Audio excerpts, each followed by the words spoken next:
Feedback is such an important concept, but how do you give feedback? How do you receive feedback? What's traditionally like the way how we do that? Well, my concern always is that the way how teams and groups, and it doesn't matter if it's like an academic institution or in organizations, when I see and listen to groups giving feedback, it's always the same thing. What do? Well, it's kind of like, be nice to me, I'm gonna be nice to you. It's clapping hands and trying to somehow support, because what we do not want is like that someone else is criticizing. So we are not really starting criticizing.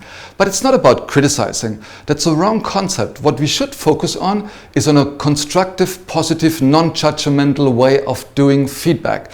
That means you need to observe, and if you are a leader, if you're like leading a team, if you're like the CEO of the company, if you work with any person, actually even like in the collaboration with your family, you have like situations where you start off and you need to give feedback, to instruct and to somehow like lead like the situation. How do you do that?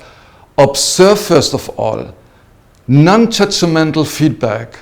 That means like observe the situation, observe the behavior of like someone, and then tell him like the impact of that. If someone comes late and you have 8 people waiting, of course it's a question of culture where you are, but normally that's like a thing that people get somehow nervous, the ones that are waiting. And if you give feedback to the one who came late, it would be, for example, look, when we had this meeting, you somehow showed up 15 minutes or 20 minutes later. The impact was like the people waiting in the room actually for 20 minutes, they somehow got distracted, they got nervous, even that I told them like to somehow focus on, and that we, in consequence, we had like a wrong start of the day and of the meeting.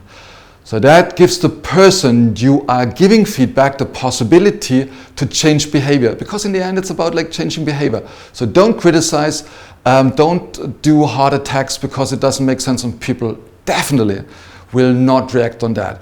What they do is, if you give like a non-judgmental feedback and you describe the situation, the impact that it had, it gives the person the possibility to change behavior in mid or long term, and that's like what we want. So the concept of feedback is actually, feedback is the breakfast for champions. That's the most important thing.